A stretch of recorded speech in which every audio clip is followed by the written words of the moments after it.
हाँ भाई, नमस्कार, सुप्रभात। सारे बच्चों को गुड मॉर्निंग। फटाफट से अपनी लाइव क्लास को ज्वाइन कर लीजिए। उसके बाद फिर हम अपनी क्लास को स्टार्ट करते हैं भैया।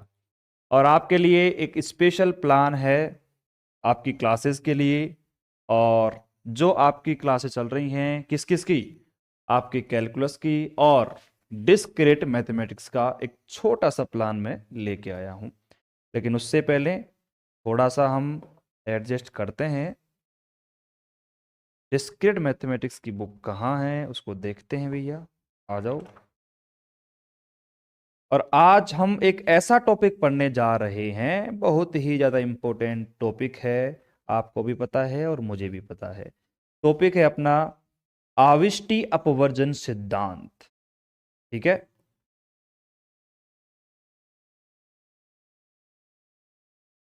आविष्टि अपवर्जन सिद्धांत पढ़ेंगे। उम्मीद कर सकता हूँ, हालांकि बात करेंगे, रुको, उसके ऊपर भी बात करेंगे, सभी के ऊपर बातचीत की जाएगी। ठीक है मेरे प्यारे बच्चों, अब मेरी बात को कान खोलकर सुनना, बिल्कुल आराम से सुन लो। और मैं जो ये स्टेटमेंट दे रहा हूं ना, मैं लास्ट बार आपसे कहूंगा, क्योंकि मुझे इस चीज से कोई प्रॉफिट नहीं है। जो मैं बात अभी कहने जा रहा हूं ना, उससे मेरे को कोई भी प्रॉफिट नहीं है, बिल्कुल भी प्रॉफिट नहीं है। मेरी बात ध्यान सुनना। आपकी दोनों बुक्स, देखो, मानता हूं कि जो बच्चे लाइव क्लास लेते हैं वो तो डेली पढ़ते हैं, लेकिन जो लाइव क्लास नहीं ले रहे हैं ना, उनसे बोल रहा हूं मैं। प्यारे बच्चों, आपकी चल रही है डिस्क्रीट मैथमेटिक्स साथ की साथ। ठीक है। आपकी चल रही है कैलकुलस साथ की साथ। मेरी बात ध्यान सुनना। देखो, डिस्क्रीट मैथमेटिक्स में अपनी यूनिट नंबर जो फर्स्ट है, अब ये 1-2 दिन में खींचकर 3 दिन में खत्म हो जाएगी। ठीक है। 20 तारीख से पहले पहले तो हम जो अपना सेट है ना, जो इसका फर्स्ट पोर्शन है, जहां से अपने 8 नंबर पक्के होंगे, उसको हम 100% तरीके से कंप्लीट कर देंगे। जो भी लास्ट क्वेश्चन आए हुए हैं, सब सब तरीके से। ठीक है। तो डिस्क्रीट मैथमेटिक्स का जो सिलेबस है, वो तो मैं, अगर मैं 1 दिन में 4-5 घंटे क्लास भी लगा दूंगा तब भी वो कवर हो जाएगा। अब मेरी बात ध्यान सुनना। डेली, जैसे अब यहाँ पे डिस्क्रीट मैथमेटिक्स की जो क्लास है, वो तो डेली अपने पास वही 7-7:30 से आपकी लाइव होगी। ठीक है। और कितनी होगी? 8:30 बजे तक। लेकिन अब समस्या क्या आ रही है कि जब मैं यहाँ पे डेली डिस्क्रीट मैथमेटिक्स की क्लास ले रहा हूं, तो कैलकुलस की क्लासेस को रिकॉर्ड करने का, इनको अरेंज करने का टाइम बिल्कुल भी अरेंज नहीं हो पा रहा है। तो प्लान क्या है, अब सुनना ध्यान से। प्लान ये रहेगा कि आपकी जो कैलकुलस की क्लास है, जैसे कि अब आज मैंने आपको डिस्क्रीट मैथमेटिक्स की क्लास प्रोवाइड करवा दी है। ठीक है। अब उसके बाद में, अब कल का जो टाइम रहेगा, मतलब 1 दिन छोड़ के 1 दिन, आज मैंने डिस्क्रीट पढ़ाई, कल मैं आपको पढ़ाऊंगा कैलकुलस। और इसकी जो क्लासेज हैं कैलकुलस की, कैलकुलस की जो क्लास आपको मिलेगी, वो सुबह मॉर्निंग में ही 7 बजे आपको डेली रिकॉर्डेड क्लास प्रोवाइड करवा दी जाएगी। क्योंकि मैं पहले शूट कर लूंगा और उस टाइम पे आपके रिकॉर्डेड क्लास आपको प्रोवाइड करवा दी जाएगी। क्योंकि डेली में क्या है कि लाइव क्लास शूट कर लूंगा और फिर इसको प्रोवाइड करवा दूंगा आपको मैं, ताकि जो कैलकुलस का सिलेबस है वो भी आपका फटाफट से कवर हो जाए। फटाफट, डेली। ठीक है। क्योंकि मेरे पास में कैलकुलस की क्लासेस हैं, आगे मैं रिकॉर्ड करता जाऊंगा, तो आपको इस टाइम पे सुबह, ताकि आपका भी एक रूटीन बन जाएगा। क्योंकि आपको पता है, आपने भी कैलकुलस की क्लासेस लिए काफी दिन हो गए होंगे, हालांकि कल मैंने आपको क्लास दी थी। लेकिन क्या है कि सही तरीके से क्लास का कोई अरेंजमेंट नहीं है, कि कब पता नहीं आती है, कभी नहीं आती है। तो जैसे ही मैं यहाँ पे 1 दिन छोड़ के अपनी क्लासेस चलती रहेंगी, डिस्क्रीट की, फिर कैलकुलस की, फिर डिस्क्रीट की, फिर कैलकुलस की, क्लासेस का टाइम बढ़ा देंगे। कोई दिक्कत नहीं है। जैसे डिस्क्रीट मैथमेटिक्स है, अब ये पढ़ा रहा हूँ मैं, तो मैं 1 घंटा, 1.25 घंटा, 1.5 घंटे क्लास मॉर्निंग में, जैसे अब आज की क्लास हमने 1.5-1.25 घंटे की ले ली, फिर ठीक है, फिर कल हमने कैलकुलस की पढ़ लेंगे, फिर सीरीज हमने चालू कर ही दी है, तो सीरीज के लेक्चर्स आपको डेली की डेली प्रोवाइड होते जाएंगे, 1 दिन छोड़ के 1 दिन। और संडे जो रहेगा, संडे संडे को डिस्क्रीट मैथमेटिक्स का तो ऑफ रहेगा, और फिर कैलकुलस की ही क्लास आपके पास आएगी। तो ये रूटीन है, ताकि जो कैलकुलस है वो भी आपका चलता रहेगा और ये भी चलता रहेगा, दोनों। ठीक है। अब ये तो था क्लासेज का प्लान। अब जो रिकॉर्डेड ले रहे हैं उनको तो मतलब ही नहीं है, वो तो पढ़े हैं आराम से, कभी लेंगे कभी नहीं लेंगे। लेकिन जो लाइव ले रहे हैं काफी बच्चे हैं जो अब पढ़ने लग गए हैं लगातार। तो मैं उनसे क्या कहना चाहता हूं उस बात को ध्यान से सुनना। और ये मैं आखिरी बार कह रहा हूं, मैं बार बार हर क्लास में ये बात मैं नहीं कहूंगा। टाइम का शेड्यूल तो इस प्रकार रहेगा, क्लासेस तो आपके ऐसे चलेंगी, लेकिन आप क्या करना, देखो अभी आपको पता है कि हमारी डिस्क्रीट मैथमेटिक्स में डिस्क्रीट मैथमेटिक्स के अंदर यूनिट फर्स्ट हमारी चल रही है और वो लगभग खत्म आपकी होने वाली है। तो मेरे प्यारे बच्चों, मेरे लाडले बच्चों, इस यूनिट को 100% तरीके से जैसे मैं पढ़ा रहा हूं ना, वैसे साथ के साथ रिवीजन कर लेना। साथ के साथ रिवीजन कर लेना, रिवीजन साथ के साथ निपटा दोगे। अब आप में से कई क्या सोचेंगे कि सर पहले सिलेबस हो जाएगा उसके बाद में हम रिवीजन चालू करेंगे। ऐसा करोगे तो मरोगे।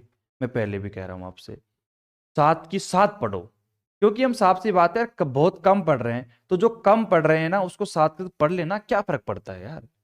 भाई मुश्किल से आज की जो डिस्क्रीट मैथमेटिक्स की क्लास होगी, मैं इसको क्या बोलूं यार, विवेक गणित बोल देता हूं ना, विवेक गणित की जो क्लास आपकी होगी वो मुश्किल से आधे घंटे में आपको पूरा रिवीजन करा के दे देगी। आधे घंटे में पढ़ लो इसको दोबारा से, आपका काम हो जाएगा। तो साथ की साथ रिवीजन करने की प्रवृत्ति अपनाओ, अपनाओ, अपनाओ, और आज से ही चालू कर दो। जो लाइव पढ़ रहे हैं, जो स्कोर करना चाहते हैं, उनसे मेरा हाथ जोड़कर निवेदन यही रहेगा। और साथ साथ में जो अपनी दूसरी बुक चल रही है कैलकुलस की, तो कैलकुलस की जो बुक है ना, उसमें हमारी 2 यूनिट कंप्लीट हो चुकी हैं, ठीक है। और यूनिट नंबर सेकंड जो आपका पार्शियल डिफरेंशिएशन है, उसमें जो कर्वेचर है, वक्रता, उसको तो शायद मैं स्किप ही करना चाहूंगा, लेकिन उसके अंदर जो पेडलिक इक्वेशन है, पदिक समीकरण है, 2 लेक्चर उसके लगेंगे, और एक डेरिवेटिव ऑफ आर्क, ठीक है, वक्र का अवकलज, 2-3 लेक्चर उसके लगेंगे। तो वो कंप्लीट आपका चैप्टर जो है आंशिक अवकलन प्लस में आपका पदिक समीकरण, ठीक है, और आपका वक्र का अवकलज, ये 2 टॉपिक मैं आपको और करवा दूंगा, ताकि वहां से भी आपका 8 नंबर का मैटर है वो 100% तैयार हो जाए। और वो लेक्चर आपको कभी कभार मैं जब आएगा तो मैं आपको बोल दूंगा उसके बारे में। तो 2 यूनिट वहां पे तैयार, और तीसरी सीरीज आपकी चली रही है साथ के साथ। तो फटाफट जैसे ही कैलकुलस की तीनों यूनिट जो तैयार हो जाएंगे, आपकी अवकलन, ठीक है, और आपकी मैक्सिमा मिनिमा एसिम्पटोट्स है, ठीक है, वो, और उसके साथ में सीरीज भी आपकी तीनों यूनिट तैयार हो जाएंगी। उसके बाद में अवकलज अपना जो समाकलन वाला पोर्शन है, समाकलन वाले पोर्शन में 2 यूनिट जो है उनमें ज्यादा टाइम बिल्कुल भी नहीं लगेगा, लेकिन जितना टाइम इनमें लग रहा है उनमें नहीं लगेगा। लेकिन अब बात क्या है, सुनना, बच्चों का नुकसान कहां पे होगा। बच्चों का नुकसान 2 जगह पे होगा, कि जैसे अभी मान लो कि बच्चे पढ़ रहे हैं तो लगातार क्लास ले भी रहे होंगे, नहीं भी ले रहे हैं, तो ऐसे ही हो रहा है मामला। लेकिन सपोज करो, मेरी बात को ध्यान से सुनना, ये जो लेक्चर है ये मान के चलो कि आपके रिजल्ट को काफी ज्यादा प्रभावित कर सकता है, तो इस बात का बिल्कुल विशेष ध्यान रखें। अगर सपोज करिए जो मैंने पढ़ा दिया आपको, अब रिवीजन चालू कर देना।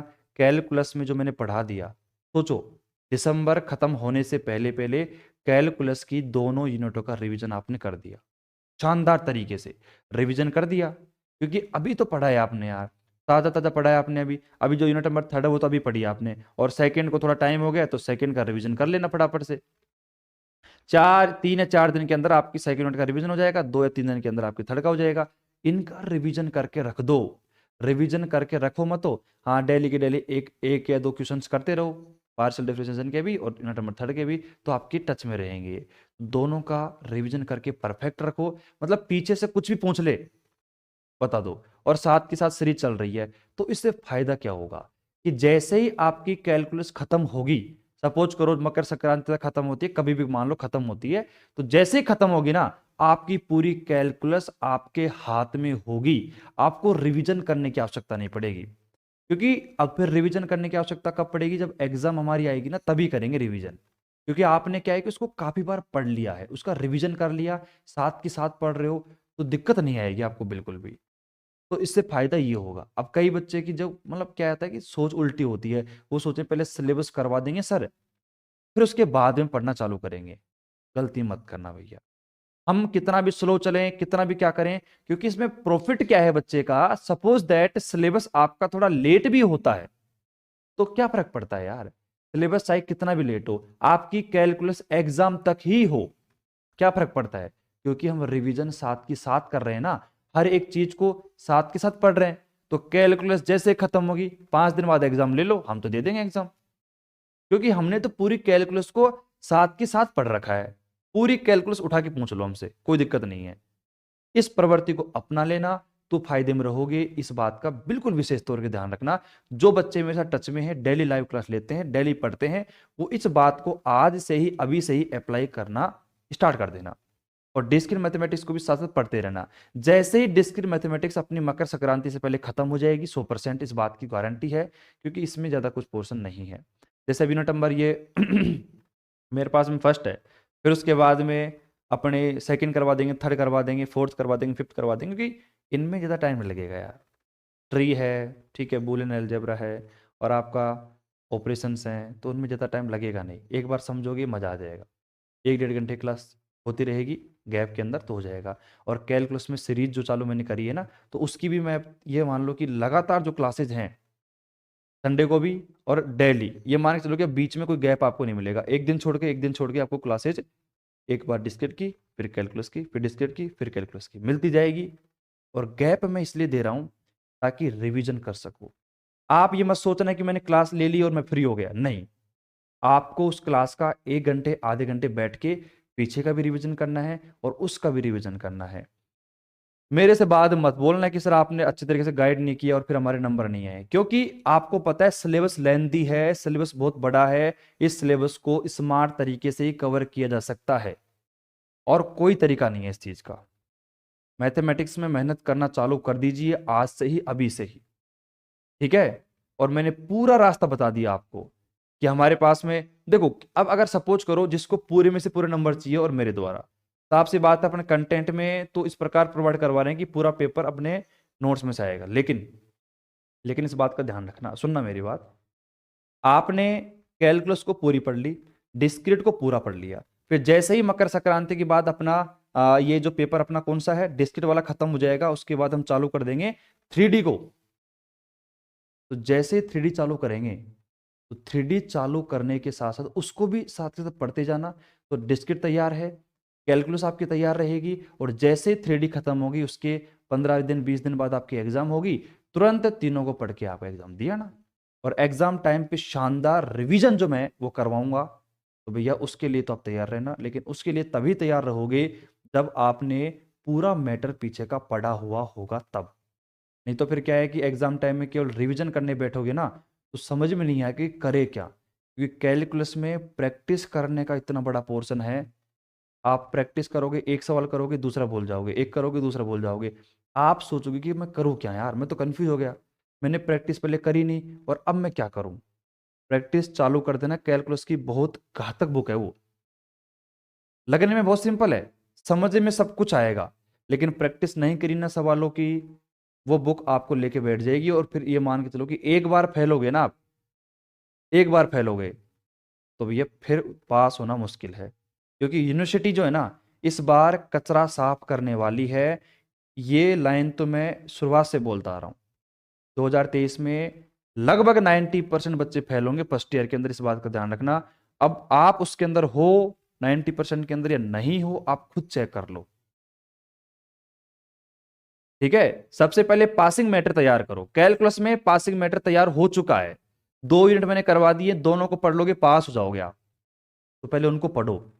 अगर आपको वो नहीं आती है, तो इसका मतलब आप गलती कर रहे हो, गलती कर रहे हो। और तीसरी चल रही है ना फटाफट, अब तो मैटर तैयार हो रहा है, तो पासिंग मैटर तैयार हो गया है, और अब आगे बढ़ते जा रहे हैं हम, तो मतलब 15 20 25 30 40 तक पहुंचेंगे आराम से। और डिस्क्रीट मैथमेटिक्स में भी ये मान के चलो कि खींचकर 20 दिसंबर तक या 25 दिसंबर तक भी आपका पासिंग मैटर तैयार हो जाएगा। तो 2 बुक में जो हम पढ़ा रहे हैं, 2 बुक आपकी पासिंग मार्क्स तैयार, कंप्लीट। तो इस बात का विशेष ध्यान रखना, जो मैं आपसे बार बार कहने की कोशिश कर रहा हूं। तो मेरे प्यारे बच्चों, टाइम शेड्यूल क्लास का, एक दिन छोड़ के एक दिन क्लास आपको मिलती रहेगी। संडे को भी आपकी कैलकुलस की क्लास मिलेगी, आपको मिलेगी, ठीक है। और डिस्क्रीट मैथमेटिक्स की तो पे चलती रहेगी आपकी क्लास। लेकिन ये प्रैक्टिस वाली जो बात है ना, मैं क्या कह रहा हूं, अपने आप के साथ धोखा करोगे आप। फिर उसके बाद जैसे ही जनवरी निकल जाएगी, फरवरी निकल जाएगी, आप मेरे पास कॉल करोगे, सर मैं नहीं पढ़ा, आपने बोला था लेकिन मैं नहीं पढ़ा, अब मैं क्या करूं। फिर मैं आपसे एक ही बात बोलूंगा, देखो आप जानो, आपका काम जाने, मेरे से कोई मतलब नहीं है। क्योंकि यार मैं क्या कर सकता हूँ फिर, मैं थोड़ी दे के आऊंगा आपकी जगह एग्जाम, एग्जाम तो आप दे के आओगे। और आप दे के आओगे तो इसका मतलब अभी पढ़ना पड़ेगा। जग जाओ जग जाओ जग जाओ। कुछ बुरी आदतें हैं, छोड़ दो उनको। 2 महीने की बात है, 2 ढाई महीने के बाद फिर आराम से गर्मियों की छुट्टी में मजे करना। लेकिन अब अगर आप नहीं जगे, नहीं उठे, तो फिर आपको अगली साल दोबारा प्रयास करना पड़ेगा फर्स्ट ईयर के अंदर। या फिर आप, मुझे लगता है बीएससी में फर्स्ट ईयर में फेल हो गए तो फिर आप बीएससी को छोड़ के बीए ले लोगे। अधिकतर बच्चे यही करते हैं। तो मेरी बात आपके दिमाग में बैठ गई? बैठ गई दिमाग में? ठीक है, कोई दिक्कत नहीं है। चलो काम करना स्टार्ट कर देना आज से ही। और अब जैसे ही आप थोड़ा आगे बढ़ते जाओगे जनवरी के अंदर जैसे जनवरी चालू होगी आपकी, आपके जो सोल्ड पेपर है ना, उनमें से मैं क्वेश्चंस उठा के आपको कैलकुलस के, ठीक है, कम से भी कम, मिनिमम से मिनिमम 10 से 15 पेपर जो हैं सोल्ड पेपर के क्वेश्चंस प्रोवाइड करवाऊंगा, जो कि गैस पेपर की तरह रहेंगे। उन पेपर्स को सोल्व कर लेना। आपके डिस्क्रिट में भी वही काम करूंगा, ताकि क्या है, अब मैं डायरेक्ट बच्चों को बोलूंगा कि आप सोल्ड पेपर से पढ़ लो तो बच्चे पढ़ेंगे नहीं। बच्चे बोलेंगे कि यार सोल्ड पेपरों से क्या पढ़ेंगे, यहाँ से कुछ मिलता नहीं है। लेकिन मैं क्या करूंगा, साइकोलॉजी को चेंज करूंगा। मैं उन्हीं क्वेश्चंस को वहां से उठाऊंगा और गैस पेपर की तरह आपको दूंगा। उन गैस पेपर्स को बैठ के प्रैक्टिस करना, और उन्हीं गैस पेपर में से लगभग 80 से 90% पेपर आपका मिलेगा, इसकी गारंटी मेरी है। लेकिन उस पेपर को कवर करने के लिए, सपोज करो कैलकुलस का कल पेपर है, और आपको अगर पेपर एक दिन पहले भी आ जाए ना आपके पास, तब भी आप उसमें पूरे में से पूरे नंबर नहीं ला सकते, क्योंकि वहां पर अगर चीजें समझ में आएंगी तो ही तो लाओगे नंबर है। अब आप टॉपिक पढ़ने थोड़ी बैठोगे फिर, ये वाली बात है। तो उम्मीद करता हूं कि सारी बातें समझ में आ गई। अब कल जितनी भी क्लासें आएंगी ना, उनमें मैं पढ़ाई से बातें नहीं करूंगा रिलेटेड, कि आप ऐसे पढ़ो या फिर ऐसे पढ़ो, तैयारी करो, प्रैक्टिस करो। मैं कुछ भी नहीं बोलूंगा, आऊंगा टॉपिक पढ़ाऊंगा और मैं चला जाऊंगा। मेरी रेस्पॉन्सिबिलिटी आज के इस लेक्चर ने पूरी कर दी। बस मैं आपसे ही बोलूंगा, अब आपके ऊपर है, आप जैसा पढ़ते हो, जैसा नंबर लेके आओगे भैया वैसे मेहनत करो, जैसा नंबर लेके आओगे। और तरीका जो है मैंने आपको बता दिया। अभी से, आज से ही तैयारी चालू कर देना अपनी। और एक और बात, अपने जो दोस्त है ना, उनको जरूर बता देना यार। छोटी सी रेस्पॉन्सिबिलिटी बनती है कि यार जो दोस्त मेरे साथ पढ़ रहा है ना, उसको बता दूं कि पढ़ना चालू कर दे अब। और प्रैक्टिस के साथ पढ़ना। ऐसे नहीं कि बस केवल पढ़ रहा है, थ्योरी की तरह पढ़ रहा है, ऐसे ऐसे नहीं। ये डिस्क्रीट मैथमेटिक्स को बच्चे थ्योरी की तरह पढ़ते हैं, हाँ ऐसे हो जाएगा, ऐसे हो जाएगा, ऐसे। अरे भाई मैथमेटिक्स की तरह पढ़ यार। कहाँ की जल्दी है, कहाँ जाएगा भग के? लिख लिख के प्रैक्टिस कर रहे। फोन को साइड में रख दे, और फिर उसके बाद नोट्स में से देख देख के बिना देख देख के लिख लिख के प्रैक्टिस करे। डेली आदत डालो, आधे घंटे से 1 घंटे प्रैक्टिस करो एक पेपर की। नहीं करोगे तो फिर ये मान के चलो कि वो कचरा साफ होगा ना, 90% उस कचरे में आप भी आ जाओगे। अब ये वीडियो देख लेना, सुन लेना, ये वीडियो रिकॉर्डेड रहेगी। फिर बाद में जब बच्चे बोलेंगे ना सर कि आपने हमें फेल करवा दिया, भैया मैंने नहीं फेल करवाया, आपने खुद ने अपने आप को फेल किया है, क्योंकि प्रैक्टिस नहीं करी यार। प्रैक्टिस नहीं करी। बच्चे कहते हैं गुरुजी में समझ में नहीं आया, क्यों नहीं आया? प्रैक्टिस नहीं करी। भाई एक बात बताओ, कोई क्लास मैंने चालू करी, कोई यूनिट है, अब उस यूनिट में 30 लेक्चर हैं, 30 लेक्चर में 15 लेक्चर मैंने पढ़ा दिए। अब 15 लेक्चर के बाद 16वां लेक्चर उसको समझ में नहीं आएगा, क्यों? उसने प्रैक्टिस नहीं करी। 16 लेक्चर समझ में कैसे आएगा?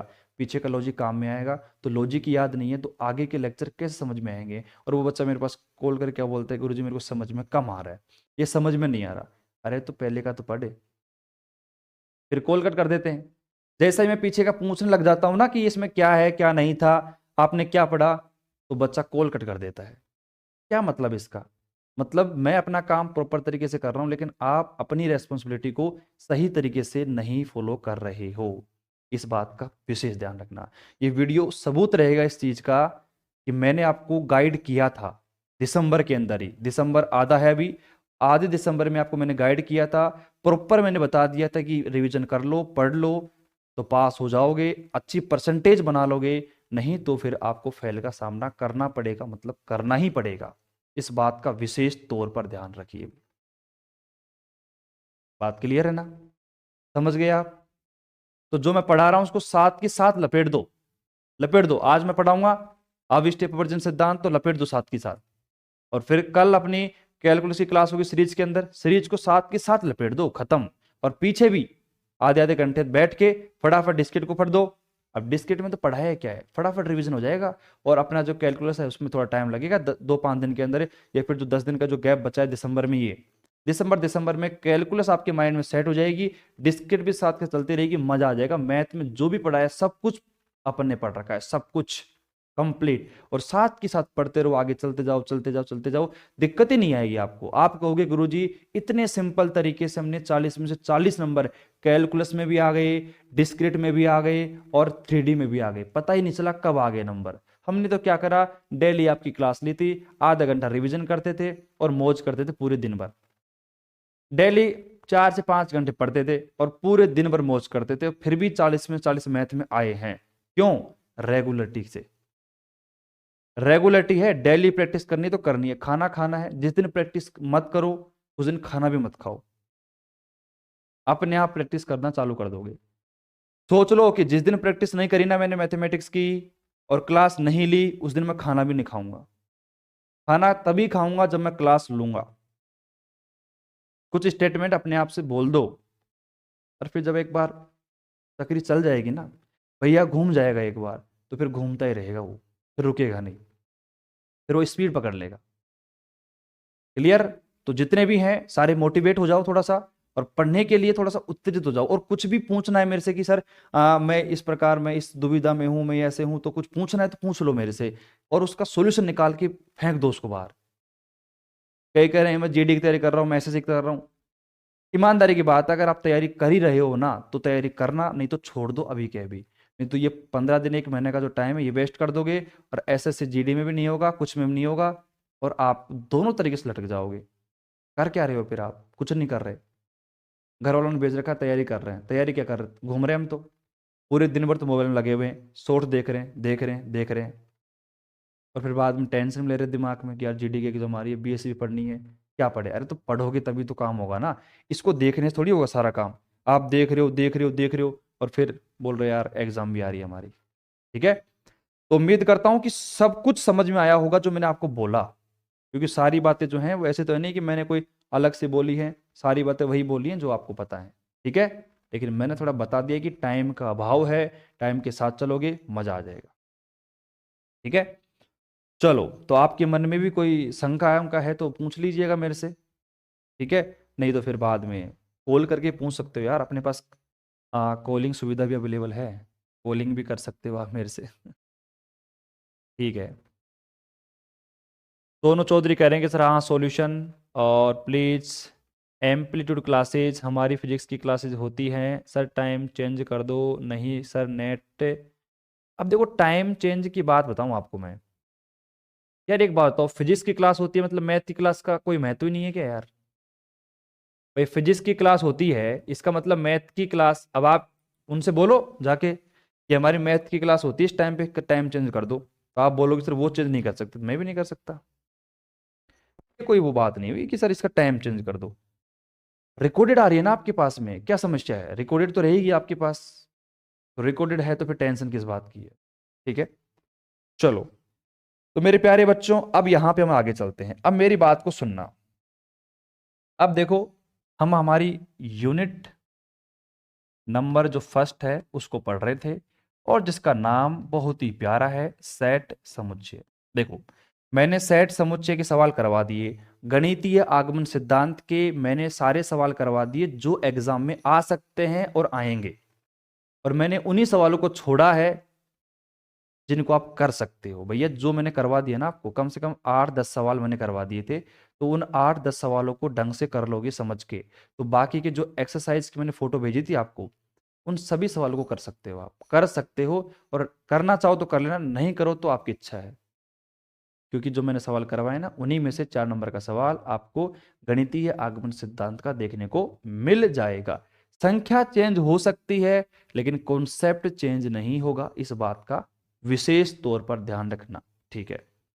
आज का हमारा जो टॉपिक है वो भी 3 नंबर का या 4 नंबर का टॉपिक है। देखो यहां पे ऊपर लिख लीजिए 2023 के एग्जाम के अंदर, और यहां पे लिख लीजिए 4 नंबर का मैटर। और नाम क्या है भैया उसका? नाम है आविष्टि अपवर्जन सिद्धांत। तो बिल्कुल आराम से लिखिए, यहां पे देखो, आविष्टि ध्यान से लिखो भैया, आविष्टि, आविष्टि अपवर्जन सिद्धांत, आविष्टि अपवर्जन सिद्धांत हुई, ठीक है। इसे कहते हैं हम हिंदी में आविष्टि अपवर्जन सिद्धांत, और इंग्लिश में कहेंगे principle of, principle of inclusion and exclusion, inclusion and exclusion, inclusion and exclusion, आविष्टि अपवर्जन सिद्धांत। और आविष्टि अपवर्जन सिद्धांत की अगर मैं बात करूं, ठीक है, तो ध्यान से सुनना, दो सिद्धांत हैं इसके। एक सिद्धांत तो आपका दिखेगा दो सेट के लिए, मतलब A union B is equal to modulus A plus में मॉडुलस बी माइनस का मॉडुलस ए इंटरसेक्शन बी, ये आपका है।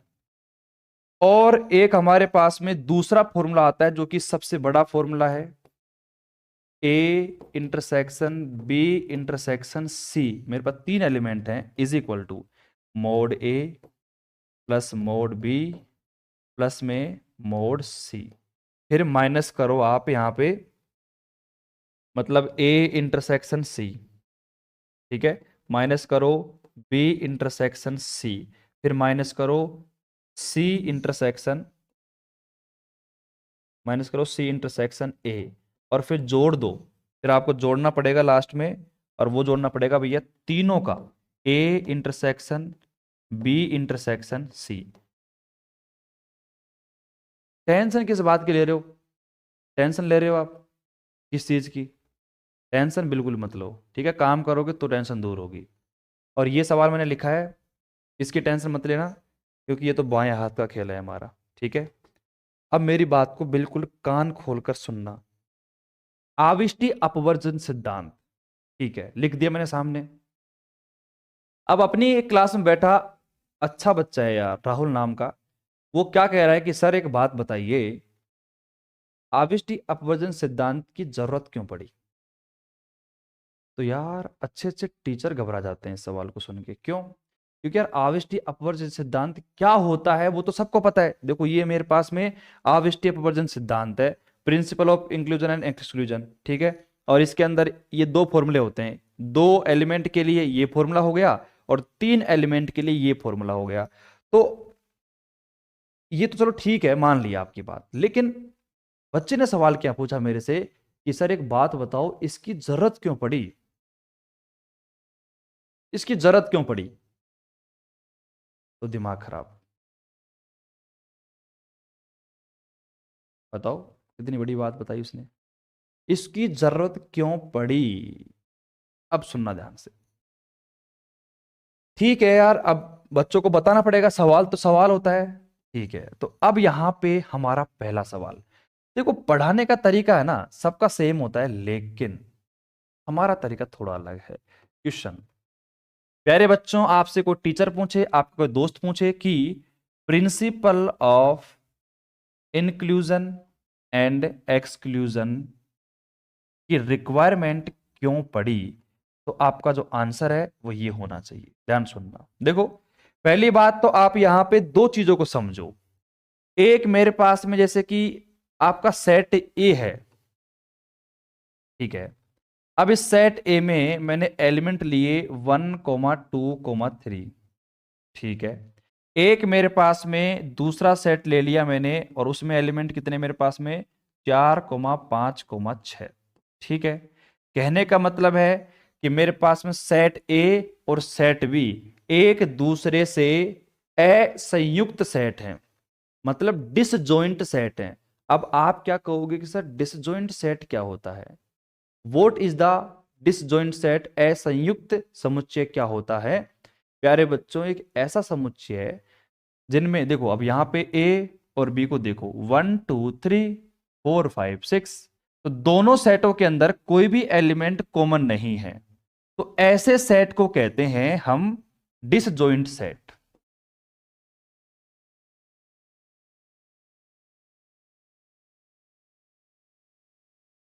डिसजॉइंट सेट, असंयुक्त समुच्चय, ठीक है, डिसजॉइंट सेट, यानी कि यहाँ पे ए और बी के अंदर कोई भी एलिमेंट देख सकते हो आप कॉमन नहीं है, ठीक है। तो अगर देखो मैं यहाँ पे सिंपल ए यूनियन बी निकालूंगा तो मेरे पास क्या आ जाएगा भैया, ए यूनियन बी निकालने के बाद आप देख सकते हो कि ए 2 3 4 5 और 6। अब यहां पे एक और वर्ड आपको समझना पड़ेगा, एक और वर्ड मेरे पास में है जिसको अपन बोलते हैं, उसका नाम मेरे को यार ढंग से याद नहीं है, स्पेलिंग याद नहीं है, नाम तो याद है, जिसको अपन बोलते हैं भैया कार्डिलिटी, ठीक है। समझाना पड़ेगा इसको तभी तो समझ में आएगा आपके। वाह यार, कहाँ गया, गुम हो गया भैया, तारों के बीच ये भी गुम हो गया है।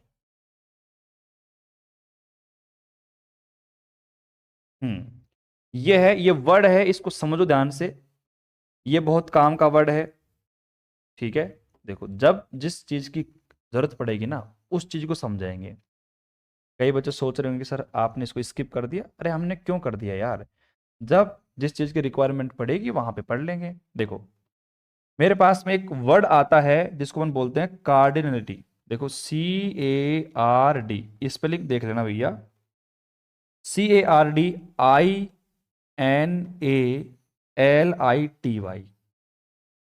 LITY, कार्डिनलिटी, जैसा आपका प्रोनाउंसिएशन हो वैसे कर लेना। इसको हिंदी में बोलते हैं गणनता, ठीक है, गणनता। मैं इसकी डेफिनेशन को नहीं बताऊंगा, कुछ भी मैं रटाने की आवश्यकता नहीं है, यहाँ पे जो काम है अपना वो करके निकल जाएंगे। देखो इसको रिप्रेजेंट करने के दो तरीके होते हैं, एक तो आप इस प्रकार मॉडुलस से जो आप रिप्रेजेंट करते हो ना, तो बच्चों को तो यही लगता है कि मॉडुलस है, नहीं, इसको अपन डिस्क्रीट मैथमेटिक्स में बोलेंगे कार्डिनलिटी, क्या बोलेंगे, कार्डिनलिटी, ठीक है। और दूसरा तरीका इसका एक और है, इसको आप इस प्रकार से भी डिनोट कर सकते हो, जैसे कि एन और अंदर जो हमारे पास में कोई भी एलिमेंट होगा तो इस प्रकार भी अपन इसको डिनोट कर देते हैं।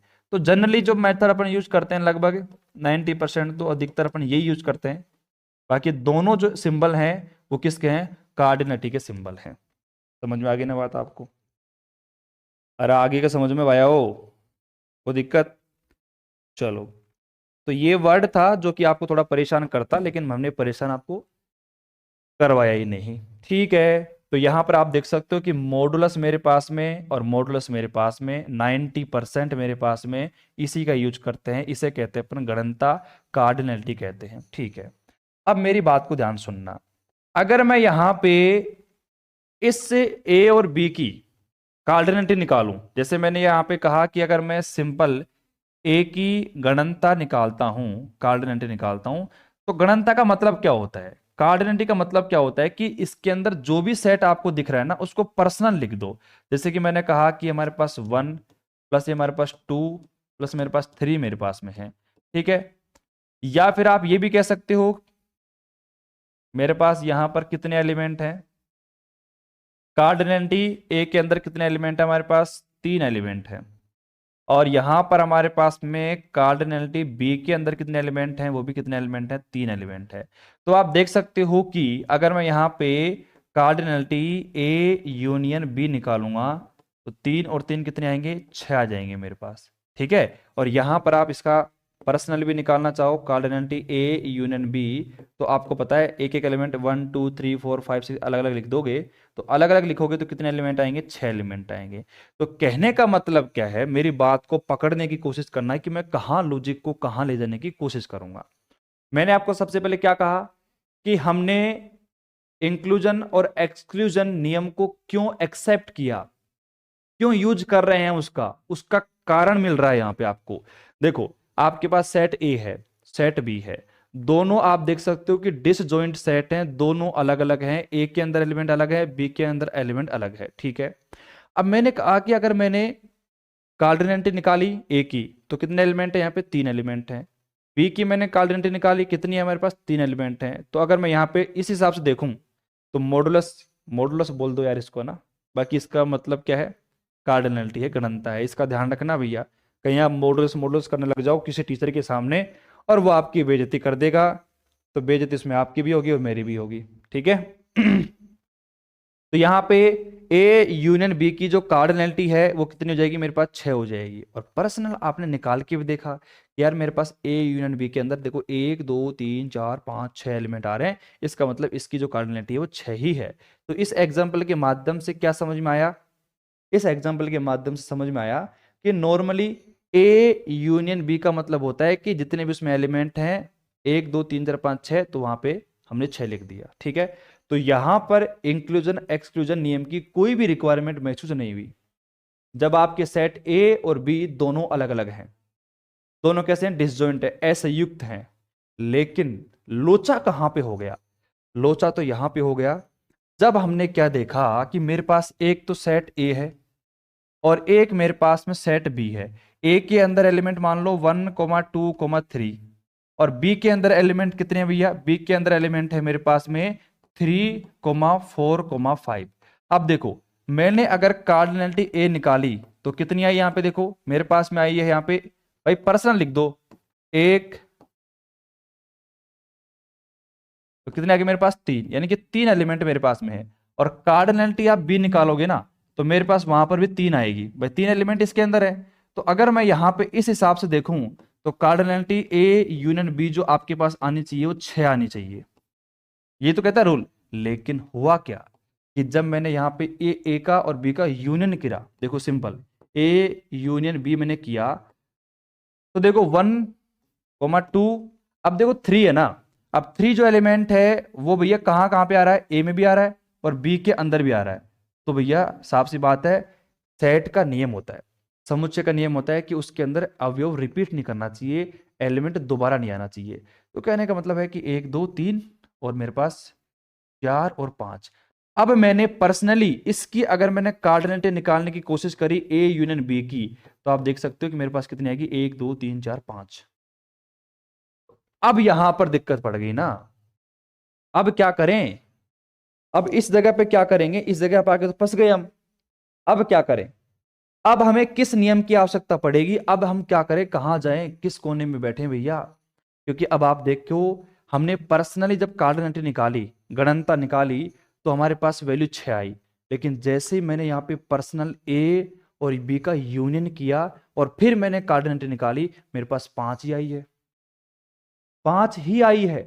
अब ऐसा कैसे हो सकता है, तो फिर यहां पर एंट्री होती है हमारे आविष्टि अपवर्जन सिद्धांत की, किसका भैया, प्रिंसिपल ऑफ इंक्लूजन और एक्सक्लूजन के नियम की एंट्री होती है। और एंट्री होती है शानदार तरीके से, धांसू तरीके से एंट्री होती है। और अब यहां पे मेरी बात को गौर करके देखना भैया, जो फॉर्मूला मैंने लिखवाया था वो क्या था, किसी को याद है, देखो मॉडुलस में ए यूनियन बी का जो फॉर्मूला था इज इक्वल टू, इसको कार्डिनलिटी बोलेंगे ना, तो कार्डिनलिटी ए प्लस में कार्डिनलिटी बी और माइनस का कार्डिनलिटी ए इंटरसेक्शन बी। मेरे प्यारे बच्चों देखो कार्डिनलिटी मेरे पास ए यूनियन बी निकाल रहे हैं। अब सुनना ध्यान से, आपके पास में कार्डिनलिटी ए कितनी थी भैया, मेरे पास 3 थी। कार्डिनलिटी बी की मेरे पास कितनी है, मेरे पास 3 है। Minus minus A intersection B, अगर मैं ए को और बी को इंटरसेक्शन करता हूं तो कौन सा एलिमेंट आ रहा है, 3, यानी कि इसकी जो कार्डिनलिटी है वो कितनी है, 1 है। तो अब आपने देखा कि 6 में से मैंने 1 को माइनस किया तो मेरे पास कितना आ गया, 5। तो 5 कहां से आया, ये कहां से आया, ये आपके आविष्टि अपवर्जन सिद्धांत से आया। तो यहां पर जरूरत पड़ी आपके अब आविष्टि अपवर्जन सिद्धांत की। मतलब अगर सेट मेरे पास में डिसजॉइंट नहीं है, भाई ए और बी दोनों देख सकते हो कि एक एलिमेंट यहां पे कॉमन है बीच के अंदर, तो आप कह सकते हो कि दोनों जो सेट हैं वो अलग अलग नहीं है। भाई डिसजॉइंट सेट क्या होता है, असंयुक्त समुच्चय क्या होता है, कि जिसमें देखो ए इंटरसेक्शन बी मैं निकालूं, वो मेरे पास क्या आना चाहिए, नल, यानी कि फाई आना चाहिए, कुछ भी नहीं आना चाहिए। दोनों के बीच में कॉमन नहीं आएगा, इसका मतलब है वो डिसजॉइंट सेट हो गया। कॉमन आ गया, इसका मतलब है कि वो संयुक्त सेट हो गया, ठीक है। तो यहां पे ए और बी एक तरीके से संयुक्त सेट है, तो यहाँ पे इसमें 3 एलिमेंट कॉमन आ रहा है। हमने पर्सन निकाल के देखा तो 6 आना चाहिए, लेकिन बाद में देखा 5 आया। तो 5 कैसे आया, आविष्टि अपवर्जन सिद्धांत से। कमेंट करके बताओ शानदार मजा आया कि नहीं आया। आपको ये पता चला एक्चुअली में कि आविष्टि अपवर्जन सिद्धांत की आवश्यकता क्यों पड़ी। अधिकतर टीचर आपको बस यही बताएंगे कि हाँ भाई ये आविष्टि अपवर्जन सिद्धांत होता है और इसका प्रूफ करके आपको बता देंगे, आपका काम खत्म। लेकिन नहीं, ने ये बताया कि हमें इसकी रिक्वायरमेंट क्यों महसूस हुई। कमेंट करके बताइए कोई दिक्कत कोई समस्या है, उसके बाद में हमारे आविष्टि अपवर्जन सिद्धांत को हम आगे कंटिन्यू करेंगे। ठीक है।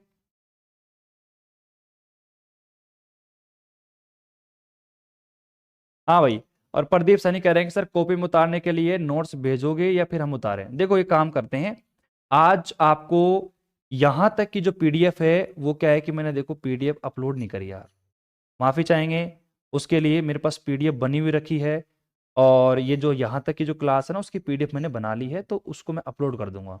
ठीक है, बात समझ में आ रही है आपको।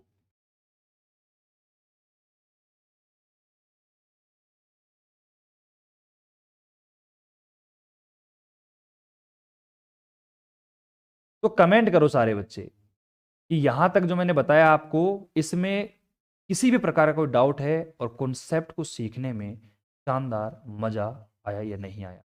क्योंकि यहां पर बच्चे के मन में रहता है डाउट कि सर इंक्लूजन और एक्सक्लूजन नियम की रिक्वायरमेंट क्यों पड़ी, क्या जरूरत थी उसकी। तो हमने बता दिया कि अगर मेरे पास में डिसजॉइंट सेट होगा तो कोई रिक्वायरमेंट नहीं है, लेकिन अगर हमारे साथ में कुछ सेट अगर वहीं पे कुछ कॉमन आ रहा है तो कॉमन के सिचुएशन के अंदर मुझे इस नियम का यूज करना पड़ेगा। ठीक है भैया, राधे राधे भैया, जय श्री कृष्णा। चलो मैं आगे, कोई दिक्कत नहीं है ना किसी को भी। कमेंट नहीं करते आप तो, कोई बात नहीं, कमेंट नहीं करोगे तो आपके ऊपर डिपेंड है वो तो। चलो, अब मेरी बात को कान खोलकर सुनना, हर एक बात को मैंने समझा दिया है। कहीं पे कोई दिक्कत है तो अभी कमेंट कर दो, बाद में रोने से कोई मतलब नहीं है। हर एक बात को समझा दिया। पीछे करते हैं थोड़ा सा, यहाँ पे इस रूल के अंदर आप देख सकते हो यहाँ पे दोनों में कॉमन नहीं था तो नॉर्मली बात सही थी, कोई दिक्कत नहीं थी। और ये कार्डिनलिटी गणनता, इसको देख लेना। कार्डिनलिटी गणनता क्या होती है, अगर मैं इसकी डेफिनेशन को बताने की कोशिश करूं, व्हाट इज कार्डिनलिटी, तो जो आपका सेट होगा, जो समुच्चय होगा, उसके अंदर जो एलिमेंट आपके होते हैं वही आपकी कार्डिनलिटी कहलाती है, गणनता कहलाती है। सेट में जितने एलिमेंट होंगे वो आपकी कार्डिनलिटी कहलाएगी, सिंपल सी बात है। ठीक है, अब यहाँ पे हमारे पास में आविष्टि अपवर्जन सिद्धांत पे वापस प्रवेश कर जाते हैं। हमारे पास में दो आविष्टि अपवर्जन सिद्धांत है, एक तो ये रहा और एक मेरे पास में ये रहा। ठीक है, अब दोनों को यहां पे प्रूफ करते हैं अपन, क्योंकि एग्जाम में कभी कभार इनका प्रूफ भी पूछ लिया जाता है कि आविष्टि अपवर्जन सिद्धांत को प्रूफ करिए। कोई सा एक पूछेगा, या तो ये पूछेगा या फिर ये पूछेगा। ठीक है, तो ये काम करते हैं, ये तो आपको याद हो ही गया होगा।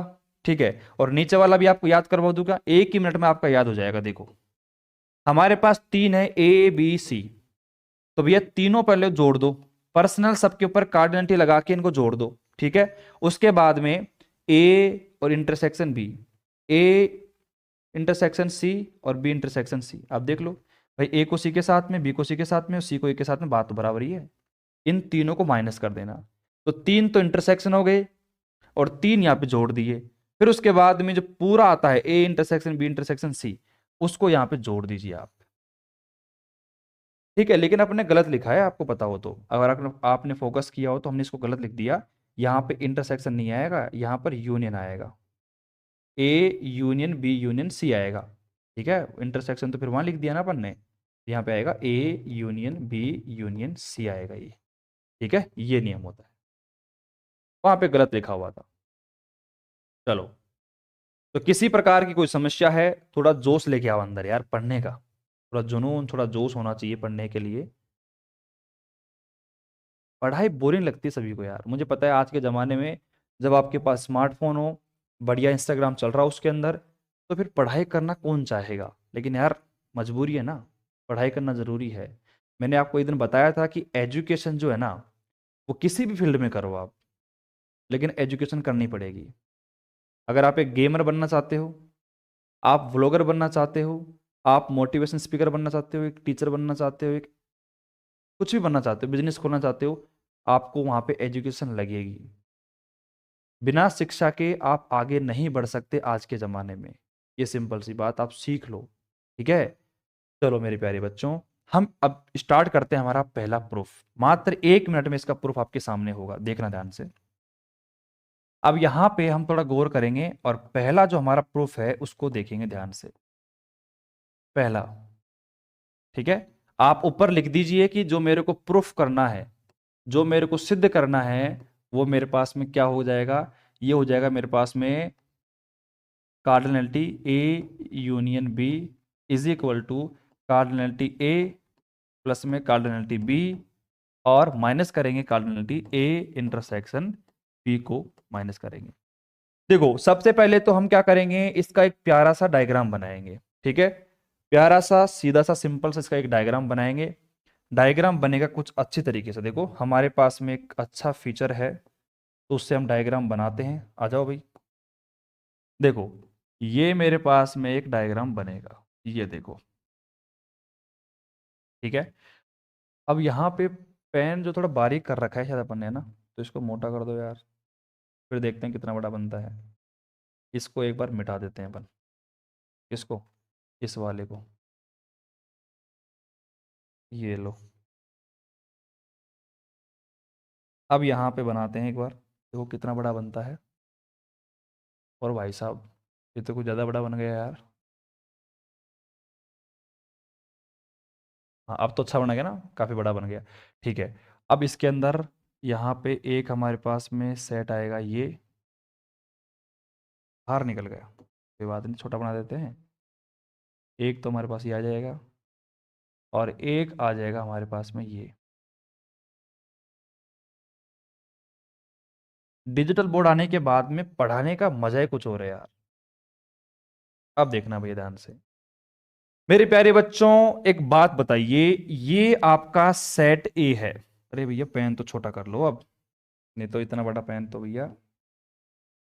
हम्म, ये आपके पास जो है ये आपका सेट ए है, ठीक है। ये आपका सेट बी है, आपको पता है, सिंपल सी बात है।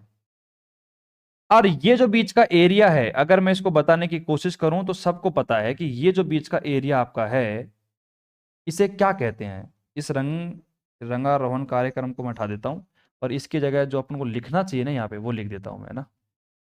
ये जो बीच का एरिया है, इस एरिया को हम क्या कहते हैं भैया, इस एरिया को हम कहते हैं प्यार प्रेम से ए इंटरसेक्शन बी का एरिया, यही तो कहेंगे हम इसमें, ठीक है।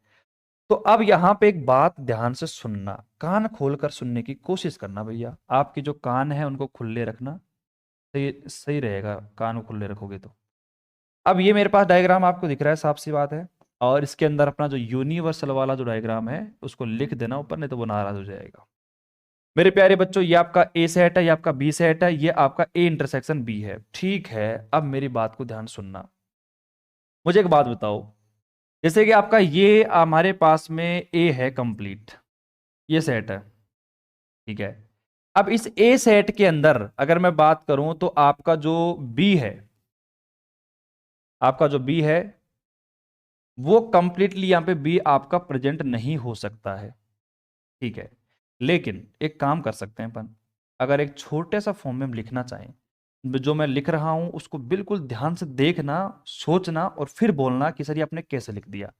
मैंने क्या करा, मैंने लिखा ए इंटरसेक्शन और मैंने लिखा बी का डैश, ठीक है ना।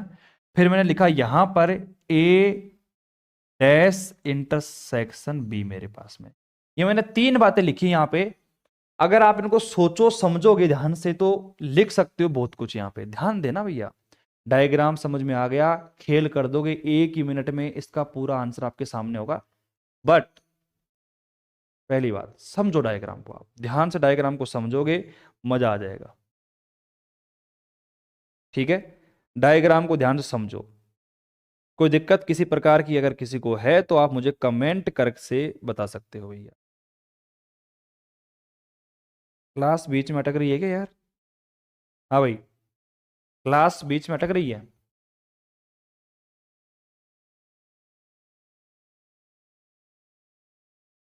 क्लासेस तो सही चल रही हैं, कोई दिक्कत नहीं है। और यहाँ पे कह रहे हैं कि सर, प्रदीप कह रहे हैं कि सर श्रेणी में नोट्स भेजोगे या फिर बनाने पड़ेंगे? श्रेणी के अंदर तो बनाने पड़ेंगे आपको, यार दीपक शर्मा कह रहे हैं सर रेगुलर क्लास लिया करो। यार रेगुलर क्लास ले रहे हैं, आपकी डिस्क्रीट मैथमेटिक्स की क्लास तो रोज हो रही है क्लास। बताओ कहाँ दिक्कत आ रही है। और कल मैंने कहा था, कल मैंने आपको पता 1.5 घंटे का लेक्चर लिया था, तो 1.5 घंटे के लेक्चर को मैंने कहा था कि भैया इसका जो है अब परसों के दिन ही होगा लेक्चर। कुछ करने को दिया था, अगर आपने किया होगा तो। अब नहीं किया तो बताओ उसमें मेरी गलती है? मेरी कुछ गलती नहीं है उसके अंदर, ठीक है। मेरे प्यारे बच्चों, एक छोटी सी बात है। अब मैंने ये जो लिखा है इसको कुछ समझा क्या आपने? मैंने क्या लिख दिया ये? मेरे प्यारे बच्चों, ये मेरे पास में ए है और मैंने इंटरसेक्शन करवा दिया बी डैश का। अब देखो साफ सी बात है, आपको पता है कि मेरा ये सेट ए है। इस सेट ए के अंदर साफ सी बात है कि मेरा जो बी वाला जो सेट है भाई, ये मेरे पास में सेट कौन सा है? ए। और ये मेरे पास में कौन सा सेट? बी है।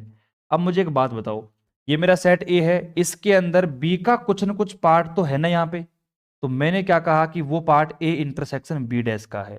और यहां पे जो ए सेट है इसका कुछ ना कुछ पार्ट बी के अंदर है ना। देखो ये रहा बी का पार्ट। तो मैंने इसको लिखना चाहा कि मेरे पास बी इंटरसेक्शन क्या है? ए डैश है। ऐसे लिखने की मैं कोशिश कर रहा हूं बस। बाकी फिर दोनों के बीच का जो कॉमन वाला पार्ट है उसको ए इंटरसेक्शन बी से मैं लिख सकता हूं आराम से, कोई दिक्कत ही नहीं है। अब देख लो आराम से, कोई समस्या है तो आप मुझे बता सकते हो, ठीक है। अब ये तीनों जो मैंने लिखा है, अगर इसमें कोई समस्या है तो बताओ, नहीं तो देखो मैं फटाफट से इसका आंसर करता हूं। अब कैसे होगा इसका आंसर आप खुद देखना। इसका आंसर जो होगा वो कैसे होगा आप बोलना। आप बोलोगे गुरुजी मजा आ गया, देखो ध्यान से कैसे कर रहे हैं। देखो मैंने इसका आंसर लिखा यहाँ पे, प्रूफ लिखा एक तरीके से देखा जाए तो। प्यारे बच्चों मुझे एक बात बताओ, अगर मैं सिंपल जो हमारे पास में ए है, ए सेट मेरे पास में, अगर मैं उसकी कार्डिनलिटी को निकालूं, उसकी गणनता को निकालूं तो क्या निकल सकता है? आप कहोगे कि गुरुजी जो इसकी कार्डिनलिटी आएगी, ठीक है, वो मेरे पास में क्या आएगी भैया? ध्यान देना, सुनो मेरी बात। यहां पे कार्डिनलिटी का मतलब क्या होता है कि सेट ए में उपस्थित एलिमेंट। तो सेट ए में कौन कौन उपस्थित है आपका? यहां पर ए इंटरसेक्शन बी का डैश, और साथ साथ में अगर मैं प्लस करूं, ऐड करना चाहूं, तो मैं ए इंटरसेक्शन लिख सकता हूं बी। देखो सोचो समझो कि मैंने क्या लिखा है। मेरा जो सेट ए है, अकेला सेट ए, बी को देखो भी मत, तो अकेले सेट ए को मैं कैसे लिख सकता हूं? ए इंटरसेक्शन बी डैश, और उसको मैं ऐड कर देता हूं, प्लस कर देता हूं भैया ए इंटरसेक्शन बी के साथ में। ये मैंने लिख दिया है। किसी को दिक्कत किसी प्रकार की? ठीक है। इसी प्रकार यहां पे मैं, और देखो एक और स्टेप अगर आप में लिखना चाहो ना तो लिख देना, क्योंकि बच्चे कंफ्यूज होंगे उस चीज से फिर। अब वो छोटी सी बात है, नादानी सी बात है। देखो क्या लिखना चाहेंगे, देखो इसको थोड़ा नीचे कर लो, और अगर आप इसको लिखना चाहो तो ऐसे लिख देना कि मेरे पास में जो ए आपका सेट होगा वो क्या होगा? ए इंटरसेक्शन बी का डैश, और मैं उसका यूनियन कर दूंगा किसके साथ में? भाई ये तो इसको उठाना पड़ेगा फिर तो, इस वाले पोर्शन को उठा दो इसको ना। मेरे पास में अगर मैंने इसका यूनियन कर दिया, किसके साथ कर दिया भैया? ए इंटरसेक्शन बी के साथ में, तो ये आपका जो पोर्शन है ये बनेगा आपका सेट ए। तो मैंने इसको भैया अपने योग नियम के आधार पर या फिर कार्डिनलिटी के नियम के आधार पर, गणनता के नियम के आधार पर मैंने इसको लिख दिया कार्डिनलिटी ए बराबर जो एलिमेंट आ रहा है ए इंटरसेक्शन बी का डैश, बीच में लगा दिया प्लस, और ए इंटरसेक्शन बी। इसी प्रकार मैं लेट क्यों हूं भैया? इसी प्रकार मैं लिखना चाहता हूं B is equal to, B is equal to लिखना चाहूंगा तो देखो साफ सी बात है, ए डैश इंटरसेक्शन बी, और यूनियन कर दो इसका ए इंटरसेक्शन बी का। मैं बात लिख रहा हूं उसको सोच समझ के लिखना। यहाँ पे आपको समझ में आए तो ही लिखना, नहीं तो फिर आप मुझे पूछ लेना, ठीक है। तो यहाँ पे मॉडुलस का बी मेरे पास में है, तो देखो यहाँ पे इसको कैसे लिख दिया, cardinality of A dash intersection B, बीच में लगा दिया प्लस, और ए इंटरसेक्शन। मेरे पास समीकरण नंबर 1 आ चुका है और समीकरण नंबर 2 आ चुका है।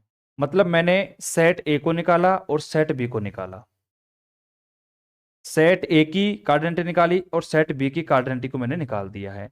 अब एक बात पूछता हूं आपसे मैं, सारे जवाब देना, चिल्लाकर जवाब देना कि प्यारे बच्चों अगर मैं ए यूनियन बी को निकालूं तो मैं क्या लिख सकता हूं? ए यूनियन बी को मैं लिख सकता हूं यहां पे ए इंटरसेक्शन बी का dash union A intersection B, और यहां पे यूनियन करेंगे अपन किसका, ए डैश इंटरसेक्शन बी का।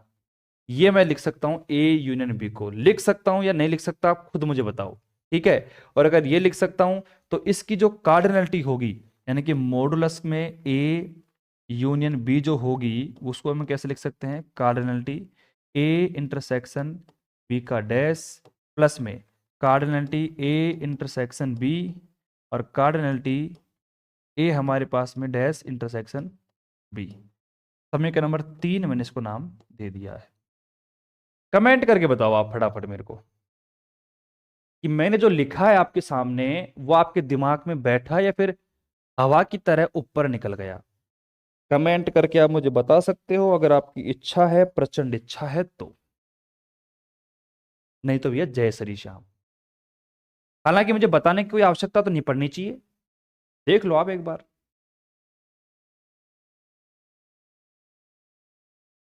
हर एक बात को बता रहा हूं मैं बिल्कुल। और फालतू की बातें मत करना भैया, यहाँ पे ना नोट्स बनाए कि नहीं बनाए, वो बात की बातें हैं, छोड़ो उनको। जो मैं पढ़ा रहा हूं उस पर फोकस करो आप। जो टॉपिक मैं पढ़ा रहा हूं, जो एनर्जी मैं देने की आपको कोशिश कर रहा हूं ना, उस एनर्जी को डाइवर्ट मत करो आप, उसको ग्रहण करो। और जैसे ही मैं वहां पे पढ़ा के कमेंट पढ़ता हूं, तो देखो अगर समझ में आ गया तो लिखा करो डन है, समझ में नहीं आया तो नो लिख दिया करो, ताकि जिसको समझ में नहीं आया उसको मैं संबोधित करके बता दूं कि भाई क्या समझ में नहीं आया, मैं दोबारा बता दूंगा आपको। डन और नो दो कमेंट होने चाहिए। बड़े बड़े कमेंट मत करो कि आ गया समझ में, नहीं आया, ऐसे मत करो। डन है इसका मतलब समझ में आ गया, और नो मतलब नहीं आया समझ में। ठीक है, तो फटाफट कमेंट कर दीजिए कि डन है कि नहीं है, फिर मैं आगे चलता हूँ। ठीक है, तो आपके दिमाग में बस केवल एक ही बात खटक रही होगी, छोटी सी, बस, उसके अलावा कुछ भी नहीं है, कि सर मेरे पास में ये वाला जो पोर्शन है, भैया याद कर लो, इस पोर्शन को हम शो करेंगे ए इंटरसेक्शन बी डैश से। ये वाला पोर्शन आप जानते ही हो कि मुझे ए डैश ए इंटरसेक्शन बी सब शो करते हैं, और ए डैश इंटरसेक्शन बी वाले पोर्शन को इसको शो करेंगे, बस काम खत्म। क्लियर सी बात है, बात क्लियर। अरे सही समझ में आ गया आपको, ठीक है। तो बस अब क्या करना है, ये हमारे पास में, ये आ गया, ये आ गया, समीकरण नंबर 1 2 3 मेरे पास में है। समीकरण नंबर ए को देख लो, सेट ए का पूरा, सेट बी का पूरा, और ये हमारा कंप्लीट समीकरण नंबर 3। अब मैंने क्या किया, ध्यान से देखना, बहुत ही बारीकी से देखने की कोशिश करना। मैंने यहाँ पे समीकरण नंबर 1 2 और 3 आपके सामने है ना, तो इनको सामने रखो। मैंने क्या करा, समीकरण नंबर 1 और जो 2 था ना, समीकरण नंबर 1 को और 2 को जोड़ दिया। मैंने दोनों को जोड़ा तो क्या बना, देखो, मैंने दोनों को जोड़ दिया तो देखो, कार्डिनलिटी ए प्लस में कार्डिनलिटी बी, हमने दोनों को जोड़ दिया, देखो क्या बना, मॉडुलस में ए इंटरसेक्शन बी का डैश। अब मॉडुलस बोलो या फिर मैं कार्डिनलिटी बोलूं, आप तो ध्यान रखना भी है इसका मतलब क्या होता है, ठीक है। फिर मेरे पास में यह आ गया, और फिर मेरे पास यहाँ पे प्लस, यहाँ पे कर दिया मैंने मॉडुलस में ए इंटरसेक्शन, और बी मेरे पास में है, और प्लस मेरे पास कितना है, मॉडुलस का ए इंटरसेक्शन बी मेरे पास।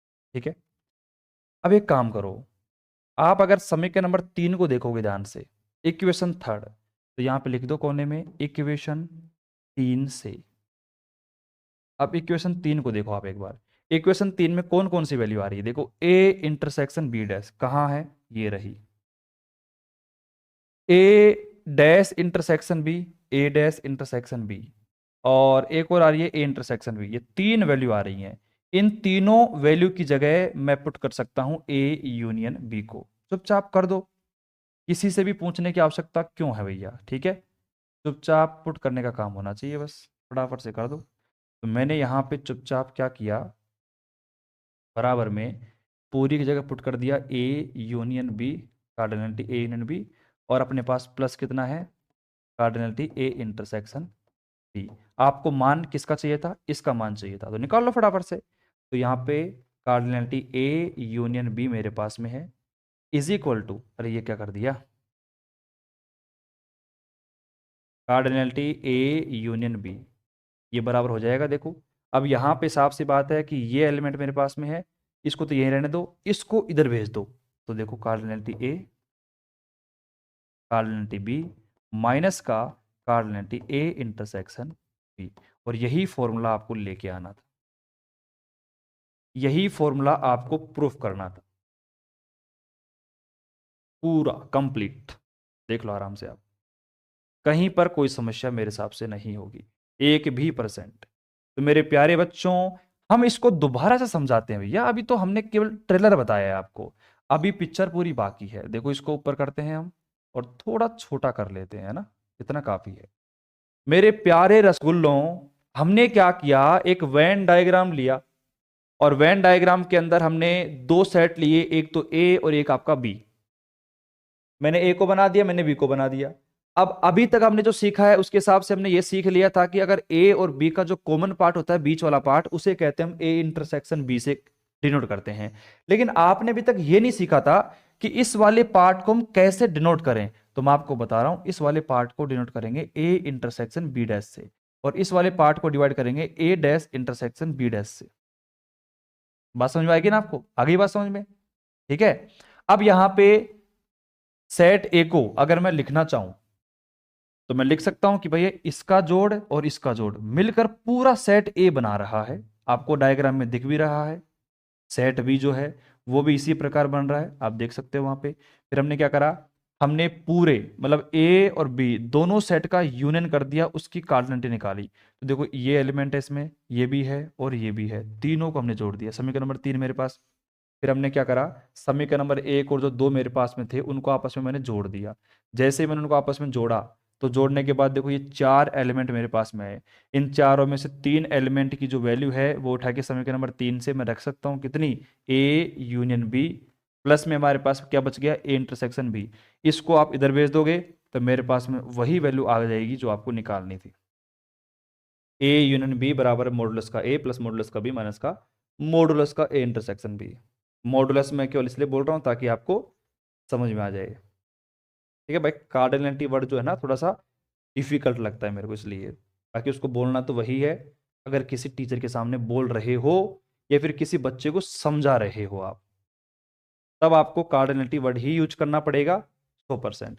तो प्यारे बच्चों, 4 नंबर का जो सवाल है वो आपका यहां से एग्जाम में आ सकता है, 4 नंबर का सवाल।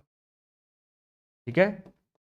अब एक काम करना, ठीक है, ये आपको समझ में आ गया ना? आप अगर उतारना चाहो तो उतार भी सकते हो, बाकी उतारने की जरूरत नहीं है, मैं आपको नोट्स प्रोवाइड करवा दूंगा। आज तक की जो क्लास है इसके नोट्स आज आपको प्रोवाइड करवा दिए जाएंगे। और कल जो आपकी क्लास होगी, मैंने आपको बोल दिया कि कल क्लास होगी, वो आपकी कैलकुलस की मॉर्निंग में रिकॉर्डेड आपके पास आ जाएगी। रिकॉर्डेड आपके पास मॉर्निंग में 7 बजे आपके पास क्लास एक आ जाएगी, इस बात का ध्यान रखना। और फिर संडे को जो है, संडे को भी आपकी कैलकुलस की क्लास आएगी। अब अपनी जो क्लास होगी डिस्क्रीट की वो होगी मंडे को। ठीक है, मंडे को, फिर एक दिन छोड़ के फिर ट्यूसडे को, फिर एक दिन छोड़ के, ऐसे करके आपके डिस्क्रीट क्लास चलेगी। और कैलकुलस की क्लास आपकी जैसे एक दिन छोड़ के गैप आएगा ना बीच में, उसी आपकी कैलकुलस की क्लास आती रहेगी, मिलती रहेगी। कैलकुलस की क्लास आपको रिकॉर्डेड मिलती रहेगी। ठीक है, हालांकि रिकॉर्ड मैं भी कर रहा हूँ, पहले की नहीं है वो रिकॉर्डेड, अभी की रिकॉर्डेड क्लासेज हैं वो। ठीक है, तो 4 नंबर का मामला आपके सामने तैयार है, एकदम कोई दिक्कत नहीं है। अब एक काम करना, आपका जो गृह कार्य है 2 दिन में बैठ के डू सेल्फ करना, आप क्या करने की कोशिश करना, लिख लिया ना आप? अब सपोज करिए आपका गृह कार्य क्या है, वो जो दूसरा वाला जो नियम था ना उसको प्रूफ करना आपका गृह कार्य है। देखो ये प्रूफ। अब आधे से बच्चे तो यहीं ढेर हो गए कि सर ये कैसे प्रूफ होगा, हमें तो पता ही नहीं है, A union B union C. इसी का कॉन्सेप्ट जो अभी मैंने करवाया उसी का कॉन्सेप्ट यूज करना है यहाँ पे, और उसी के कॉन्सेप्ट को यूज करके आपको ये प्रूफ करना है। ठीक है, कार्डिनलिटी सी माइनस का ए इंटरसेक्शन सी माइनस का बी इंटरसेक्शन सी आ जाएगा आपका, और माइनस का सी इंटरसेक्शन ए। ठीक है, और फिर आपको प्लस करना है यहाँ पे A intersection B intersection C. ठीक है, अब ये पूरा आपको प्रूफ करना है, लेकिन सबसे जो हेल्पफुल चीज है वो मैं आपके लिए बता देता हूं, उसके बाद में तो कुछ करना ही नहीं है आपको। देखो मैं यहाँ पे सबसे हेल्पफुल जो चीज आपके लिए है वो है आपका डायग्राम, वो मैं बना देता हूं एक बार। देखो डायग्राम कैसे बनेगा इसका, बहुत ही शानदार तरीके से हम इसका डायग्राम बनाने की एक कोशिश कर रहे हैं भैया। ठीक है, बहुत ही शानदार तरीके से आपका ये डायग्राम बनाने की हम कोशिश कर रहे हैं। ठीक है, ये डायग्राम देखो। ठीक है, अब देखना आप, एक मेरे पास में इसमें सेट है ए। ठीक है भाई, इसमें हमने काम नहीं करा कि वो, ये मेरे पास में एक सेट है ए। ये तो बाहर निकल गया, बाहर निकल गया तो क्या हुआ, इसको अंदर ले आते हैं। एक तो मेरे पास ए हो गया। ठीक है, उसके बाद में एक हमने बनाया बी, एक हमने बनाया दूसरा बी। ठीक है, इसको भी अंदर ले आते हैं अपन। ये मेरे पास बन गया बी। ठीक है, अब यहां पे एक और बनाते हैं हम सी वाला। ये मैंने बना दिया सी वाला, देखो ये बना दिया। ये नहीं बना, दोबारा बना देते हैं। ठीक है, ये आपका सी बन गया। इसको भी थोड़ा सा अरेंज कर देते हैं, देखो हम, ये देखो, ये देखो डायग्राम ही पूरा खेल है। डायग्राम समझ में आ गया ना, तो ये मान के चलो कि पूरा डेरिवेशन आपके दिमाग में सेट हो जाएगा। ये जो मेरे पास में है, इसको भी थोड़ा सा एडजस्ट करने दो, थोड़ा नीचे आ जाओ भैया, तू बाहर मत रहे। ठीक है, अब देख लो आप, डायग्राम की लुकिंग देखो आप एक बार।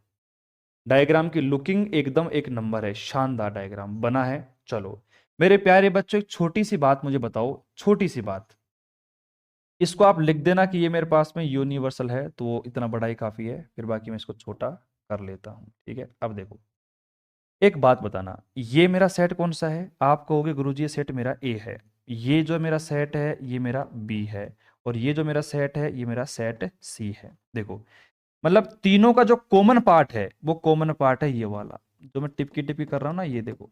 अरे बन जा, क्या हो रहा है, ये देखो, ये मेरे पास में कॉमन पार्ट है। इस कॉमन पार्ट को मैं कैसे लिख सकता हूं, ए इंटरसेक्शन बी और इंटरसेक्शन सी। तो यहां पे मैं नीचे लिख रहा हूं A intersection B intersection C, ये वाला बीच वाला पार्ट आपका आ चुका है। ठीक है, अब मुझे एक बात बताना, छोटी सी बात बताना, जनरली पूछ रहा हूं आपसे, मैं आपसे एक बात पूछता हूं, ये वाला जो पार्ट है ये किसका, ए का पार्ट है, तो देखो मैं इसको कैसे लिखूंगा, ए इंटरसेक्शन, यहां पे बी भी नहीं है और यहां पे आपका सी भी नहीं है। अगर बी नहीं है सी नहीं है तो बी डैश होगा या फिर सी डैश होगा। ठीक है, उसके बाद ये वाला जो पार्ट मेरे पास में है, ये वाला पार्ट, इस वाले पार्ट को मैं लिखूंगा, तो देखो मेरे पास यहाँ पे बी है। ठीक है, लेकिन यहाँ पे ए नहीं है और सी भी नहीं है। फिर उसके बाद मैं इस वाले पार्ट को लिखूंगा, देखो यहाँ पे सी प्रेजेंट है, लेकिन यहाँ पे ए नहीं है और यहाँ पे सी वो सॉरी बी नहीं है, यहाँ पे बी नहीं है। ठीक है ना, बात क्लियर। अब देखना, ये वाला जो पोर्शन है, ये वाला, इस पोर्शन को मैं कैसे लिख सकता हूँ, इस पोर्शन को मैं लिख सकता हूँ, यहाँ पे ए है मेरे पास यहाँ पे। ठीक है, इंटरसेक्शन यहाँ पे सी भी है, लेकिन यहाँ पे कौन नहीं है भैया, यहाँ पे बी नहीं है, तो इसको बहुत ही आराम से लिखो, थोड़ा छोटा करके लिखता हूँ मैं यहाँ पे। देखो यहाँ पर ए है और सी भी है, लेकिन यहाँ पे आपका बी नहीं है। ठीक है ना, इस वाले पोर्शन को लिखूंगा, तो यहाँ पे आप देख सकते हो कि यार बी कैसे नहीं है यहाँ पे, नहीं यार बी है, बी कहाँ है, देखो इस पोर्शन के अंदर बी कहाँ है, नहीं है इसके अंदर। और ये वाला जो पोर्शन है इसके अंदर देखो आप, बी है सी भी है लेकिन ए नहीं है इसके अंदर, ये लिख दिया। और ये वाला जो पोर्शन है इसके अंदर देखो ए है बी है, मतलब यहाँ पे लिख दूंगा मैं ए इंटरसेक्शन बी, लेकिन यहाँ पे इंटरसेक्शन सी नहीं है, तो उसको सी डैश से लिख दूंगा। तो पूरा डायग्राम आपके सामने मैंने बना दिया। सोचना, दिमाग लगाना कि ये डायग्राम मैंने बनाया कैसे है और कौन सा एलिमेंट कहाँ है, क्यों है, किस प्रकार है, सब कुछ आपके सामने बता दिया। अब आपको करना क्या है, आपको कार्डिनलिटी आपको क्या निकालनी है, कार्डिनलिटी आपको ए निकालनी है। ठीक है, फिर आपको कार्डिनलिटी बी निकालनी है, कार्डिनलिटी सी निकालनी है, और फिर cardinality A union B union C कर देना है। ठीक है, इनको जोड़ देना आपस में, प्लस कर देना, प्लस करके इसकी जो वैल्यू है वहां पे चिपका देना, आपका आंसर आ गया। 4 स्टेप का आंसर है इसका, मात्र 4 स्टेप का। लेकिन जो दम है इसके अंदर, जो दम है, जो पोर्शन है वो किसका है भैया, इसका है। ठीक है, तो मैं इसका सॉल्यूशन मंडे को भी नहीं करवाऊंगा, इसका सॉल्यूशन हो चुका है, आप खुद कर लेना सेल्फ इसका सॉल्यूशन करना, इसका सॉल्यूशन क्या आएगा, बाकी नोट्स के माध्यम से मैं आपको प्रोवाइड करवा दूंगा। अब बच्चे सोच रहे हैं सर पता नहीं आप क्या करना चाहते हो, आप टॉपिक्स को छोड़ देते हो, जैसे अभी ये करवा रहे हो, इसको छोड़ दिया आपने, थोड़ा कहाँ है यार, समझो मेरी बात को। अभी पीछे वाला टॉपिक था, समझ में आ गया आपको? बच्चे कह रहे हाँ समझ में आ गया, तो फिर ये क्यों नहीं आया? इसमें क्या है, इसमें क्या है बताओ? और आप सवाल ही पूछते नहीं हो, मतलब आपने, मैंने पूछा आपसे कि कमेंट में कि समझ में आया कि नहीं आया, आप कह रहे हो समझ में आ गया, तो फिर ऐसी क्या चीज़ है जो समझ में नहीं आई यहाँ पे? ऐसी कौन सी चीज़ है जो आपको समझ में नहीं आई है? सब कुछ आपको समझ में आ रहा है, फिर बाद में कह रहे हो कि सर आपने सवाल छोड़ दिया, हमसे नहीं होगा। मात्र 4 लाइन का आंसर है इसका, 4 लाइन का। अब वो आप कर सकते हो, पीछे से देख के उसको कंपेयर करो। अब एक बात बताओ, मैं सिंपल आपसे पूछूंगा कि कार्डिनलिटी ए, तो ए के अंदर कौन कौन आ रहा है? देखो 1 2 3 और 4, फिर कार्डिनलिटी बी निकालूंगा 1 2 3 4, कार्डिनलिटी सी निकालूंगा तो 1 2 3 4, तो आपके पास में ए का मान आ गया, बी का मान आ गया, सी का मान आ गया। उसके बाद में A union B union C निकालोगे तो देखो 1 2 3 4 5 6 7, पूरे जितने भी सारे आ जाएंगे इसके अंदर, कंप्लीट पूरे आ जाएंगे सारे के सारे, ठीक है। फिर उसके बाद में इसका जो मान है, आप इन दोनों के अंदर, इन तीनों के अंदर पुट कर देना, आपका आंसर आ जाएगा। जो सामने आपसे पूछा गया है ना, वो आपका आंसर आपके सामने होगा, निकाल के चेक कर लेना। ये देख लेना कि ये मैंने कैसे लिखे हैं पर्सनली। भाई अगर यहाँ पे केवल हमारे पास में ए एलिमेंट प्रेजेंट है, ए प्रेजेंट है, तो बी और सी नहीं है। यहाँ पे बात करूं तो सी है तो ए और बी नहीं है, यहाँ पर बी है तो यहाँ पे ए नहीं है और सी भी नहीं है। उसके बाद यहाँ पे देखो, हमने हमने कहा कि यहाँ पर बी है और सी भी है, लेकिन यहाँ पे ए का कोई भी सर्किल नहीं है, ठीक है। उसके बाद यहाँ पे देखो ए है मेरे पास में, बी है मेरे पास में, लेकिन सी नहीं है, तो मैंने सी डैश लिख दिया। यहाँ पर देखो ए है सी है लेकिन बी नहीं है, तो बी डैश लिख दिया। जहां पर जो सेट नहीं होगा वहां पर हम उसको बी डैश से शो कर रहे हैं, इस बात का ध्यान रखना। बस इतना ही बोलूंगा मैं, और आज की क्लास में इतना ही। आज की क्लास में कोई डाउट आपको है, इसको करके लेके आना घर से, ठीक है, मैं नहीं करवाऊंगा इसको। क्या करवा दिया मैंने? डायग्राम होता है सबसे इंपॉर्टेंट, जो मैंने बनवा दिया। अब डायग्राम बनने के बावजूद आपको समझ में नहीं आ रहा ना, तो फिर नाक डुबो के मर जाओ। अब आपको नाक डुबो के मर जाना चाहिए। फिर हम यहाँ पे जैसे ही मंडे को आएंगे, जैसे ही मंडे को आएंगे, हम दोनों आविष्टीय प्रवर्जन सिद्धांत ए यूनियन बी और A union B union C से हम सवाल करेंगे फटाफट। और 1 या 2 मैक्सिमम क्लास लगेगी जिसके अंदर आपका ये भी खत्म हो जाएगा। फिर अपना सेट 100% कंप्लीट, 8 नंबर आपके पक्के यहाँ से हो गए। फिर हम यहाँ पे यूनिट नंबर सेकंड है, फिर थर्ड को स्टार्ट करेंगे, और फिर हम प्रॉब्लम्स को सोल्व करके हमारी यूनिट को आगे बढ़ा देंगे।